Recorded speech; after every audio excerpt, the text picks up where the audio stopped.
Tech news is not something you learn. It is something you are born with, like a mole or an extra toe. That is what this show is about. Tech news, not extra toes. Although that would be interesting.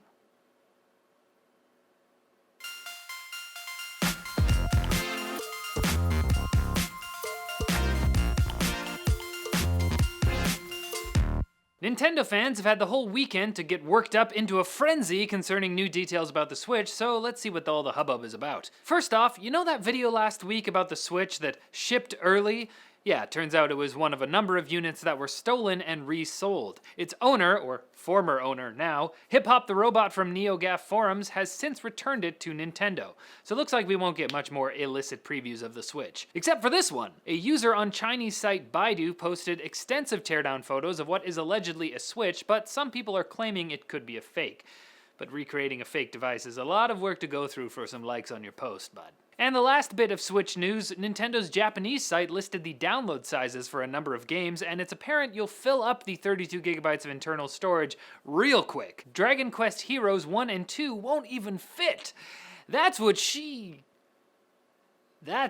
she wrote. Micro SD cards, you're gonna need them. Where to get them though? Meanwhile, Sony is seeing all this Switch hype and remembering their PlayStation Portable glory days. The company has filed a patent for a handheld device that looks curiously similar to the Switch, with a large screen flanked by what appear to be two halves of a DualShock controller.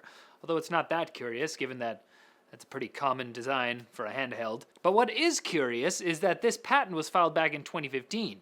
Sony hasn't commented on the patent, so maybe they're not curious as to what people think about it. Curious and curiouser.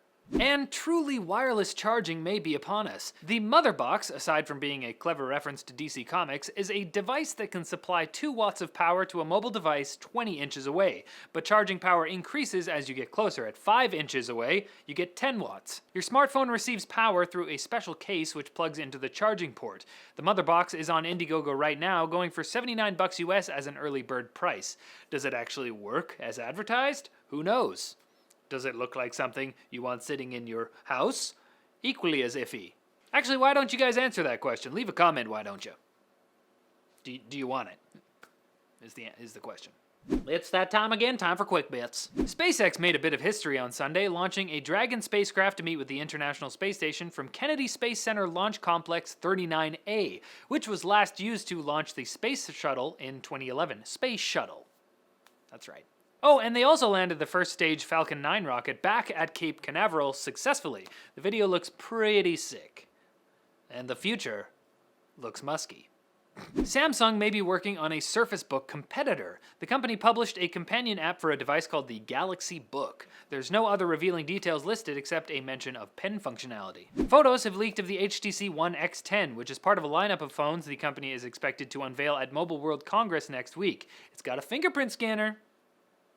Very nice. Videocards.com has got pics of AMD Ryzen chips, y'all, and they look like what you'd expect CPUs to look like. Also, the packaging looks good. Blizzard has ended its support of Windows XP and Vista for World of Warcraft, Diablo 3, StarCraft 2, Hearthstone, and Heroes of the Storm, which is just makes sense. And Snap has made spectacles available online. You no longer need to hunt down the mysterious Snap bots to snag yourself a pair. It's fine by me. Those things looked a little too much like Minions for my taste. Sources for all of today's news stories can be found in the NCIX forum post linked in the description. I think I'm hippopotomonstrosesquipedaliophobic. That's the fear of long words. But I said that one fine. I'm cured!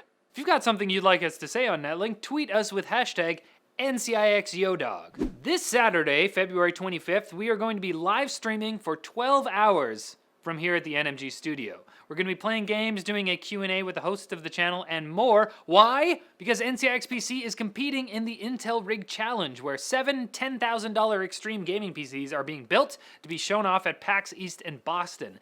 We need you guys to vote for us so we can win. And by voting, you're also entering to win one of those $10,000 PCs. So you can vote/enter every day until the contest ends on March 11th.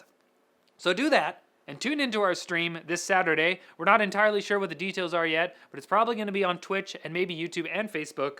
Stay tuned for the details, but if you haven't already, subscribe to our channels on those platforms. Links will be in the description.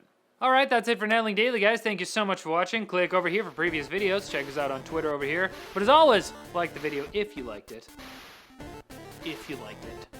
Comment below for fans with benefits, and subscribe for more videos like this from NCIX, because we're going to keep making them. So that's how if you subscribe, then you'll see them. So that's how that works.